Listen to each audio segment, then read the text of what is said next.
Narito tayo ngayon upang matunghayan ang talaga namang napakainit, nagbabaga at napaka-trending na latest issue ni Ate Erica at ng kanyang pamilya. Sa pagpapatuloy nga ng ating istorya ay pumunta muli si Kalingap Val sa bahay nila Ate Erica dati upang makita si Lolo Miguel. Kasalukuyan nga ay sinabi din ni Kalingap Val na kung iniisip ng iba na nag-vlog lang siya para kumita ay uunahan na daw sila ni Kalingap Val. Dahil inamin nga ni Kalingap Val na ang channel daw niya ay talagang naka-off ang monetization. Dahil ang mga pinangtutulong niya ay nanggagaling din daw sa business nila. Ewan ko po yan. Wala pa ko alam dyan. Pero ang pagkaalam ko dyan, talagang kay Jun yan. Pira daw. Oh.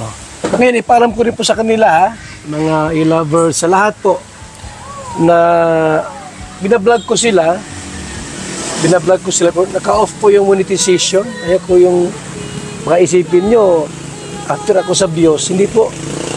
Sanay ako sa walang views o may views o wala. Ang aming paglingap ay tuloy-tuloy kasi may mga sponsor naman tayo, tumutulong.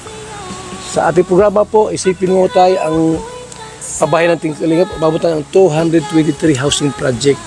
Yan po ay mula sa mga sponsor natin, kita ko sa BSM Kalingap Kape, kasi maraming order po ng ano po natin, yung ating organic coffee. So yung kita ko dyan, pinatutulong ko sa ating pabahay. Kaya yung ating po mga vlogs dito, naka-off ang comment, ano niyan, naka-off yung monetization. Pero wala kayong masabi. So tay, kaya ako nandito pa. Inakusahan pa nga si Lolo Miguel na siya daw ay tamad. Tamad daw siyang mangisda kaya naman tinanong ni Kalingap Val Santos Matubang kung totoo ba ito na tamad daw ba siya talaga mangisda. Sabi naman ni Lolo Miguel ay wala daw katotohanan ito sapagkat kung siya daw ay tamad simula bata pa sila Ate Erica, ay sino ba ang bumuhay kila Ate Erica simula bata sila at sino pa ang nagpaaral sa dalawang iyon. Ito ay patunay lamang na hindi talaga tamad at talagang kaya hindi daw makapalaot si Lolo Miguel. Ito ay dahil nasira daw ang makina ng kanyang bangka. Talagang paninirang puri lang daw ang ginagawa ng iba kaya kumakalat ang ganong uri ng balita. Hindi ano? Ay, hindi po yun. Yun po ay ang bigay niyan. alis po yan kay Rob at ibinigay kay Rob ni Jun yung pambili niyan. So maliwanag po mga Kalingap, wala pang e-lovers noon. Wala pa po. Wala pang e-lovers po, may bangka na po siya. Totoo po yan. Totoo po yan, sabi ni tatay. So tay, tamad ka raw sabi nila. Ay, wala ko man. Hindi ka raw nag-iisda ng nalaot. Ay, paano makakalaot nga niya? Akit na nilang tapayos yung pa nga yung makina. Ay, hindi kakatog pa. Sira yung bangka. Ay, yung... Pero hindi ka naman tamad. Ay, di po. Mapapalaki ba silang ganyan kung matamad ako? Kasi nagbuhay sa kanila. Mga ko lang po yung mga paninira lang po yung mga paninira, ano? Di ko nga tayo maisip, bakit sisiraan kayo? Matanda na po kayo, 66 na ka na. Paano, kung ako naman po ay tamad, isipin nila, paano ko po nabuhay ang siyam kong yung pamilya? Siyam na anak? Siyam na anak. Kung tamad po kayo? Oo, di, paano pa yung nasabi ng tamad ako? Pati apo, binuhay mo? Pati apo, biniruhay ko sila. Sila Erica? Sila Sheila May? Po. Ay, nasan ang nanay niya? Nasa Maynila. Tinanong din ni Kalingap Val kung sino daw ba ang kasama ni Lolo Miguel sa pangingisda. Sabi naman ni Lolo Miguel na ang kasama niya daw palagi ay ang kanyang panganay na anak. Sinasamahan nga siya nito na mangisda nang sa ganon ay patuloy na mamuhay ng maayos ang kanilang pamumuhay doon at magastusan ang mga pera at pangangailangan na gastusin nila sa bahay. Sinabi na nga din ni Kalingap Val na sure na daw na papalitan daw ng Kalingap, lalo na ni Kalingap Val, ang makina daw ng barko ni Lolo Miguel nang sa ganon ay mas maayos na din at makabalik na rin sa pangingisda at sa kanyang tunay na hanap buhay si Lolo Miguel ng maayos at komportable.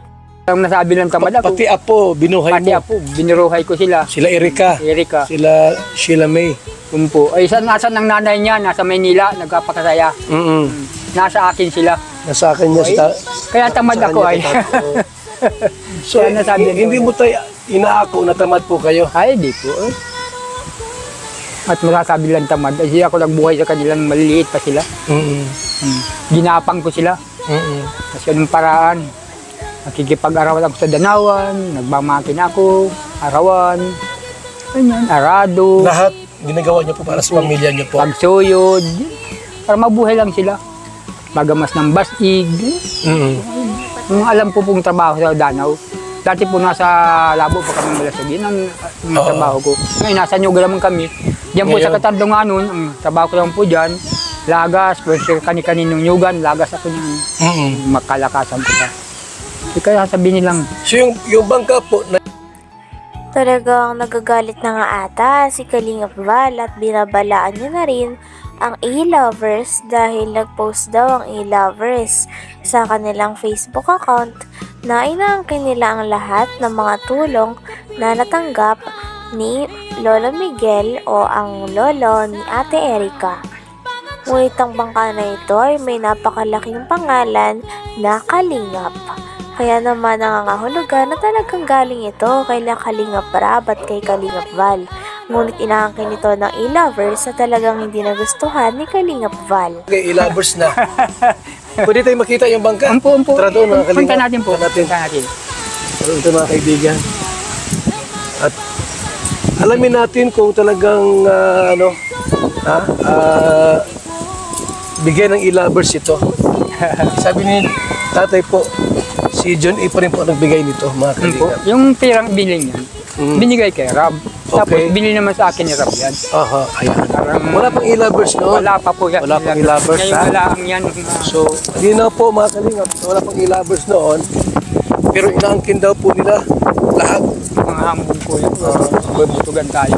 Butugan tayo Bakit sir? Tapos sabi nila po sa June 11, mayroon na silang gagawin dito sa Saan po? Pasabo. Mamaya, Baka dilamita yun. sumabog yung bahay nyo. Hindi naman siguro, no? Baka yun dyan nila, baka luwat. Anong pasabog nila sa atin? Baka po yung kambugan nila, mapalapit sila sa asim. Meron baka pong ganyan, matulis. Talagang ipinakita at binida ni Lolo Miguel kay Kalingap Val Santos Matubang ang boat o ang bangka na nasira nga ang makina kaya hindi niya na nagagamit sa pagpapalaot at pagpapahanap buhay. Patunay lamang ito na hindi tamad si Lolo Miguel at talagang may sira lamang ang bangka na kanyang pagmamayari na binigay sa kanya ng Kalingap. Nililinaw din talaga ni Kalingap Val Santos Matubang na hindi iba ang nag-sponsor o nagbigay sa kanila. Sapagkat sinasabi ng iba at inaangkin daw ito ng E-Lovers na sila daw ang nagbigay kay Lolo Miguel. Ngunit hindi dahil pinatatak na nga sa bangka na ang pangalan nito ay Kalingap. Mamaya, Baka dilamita yun. sumabog yung bahay nyo. Hindi naman siguro, no? Baka yun dyan nila, baka luwat. Anong pasabog nila sa atin? Baka po yung kambugan nila, mapalapit sila sa asim. Meron baka pong ganyan, matulis. Ay pumutok. Ay sasabog talaga. Pasabog talaga. Dapat hindi sila ganyan. Ito ang tunay ka mag-anak. Tapos ginagayang kanila. Ayan Ito po, mga Kalingap, Ayun yung bangka po ni tatay. Tay! Ibigay sa iba to. Ay, yan. Mamaya, may kumuha dito.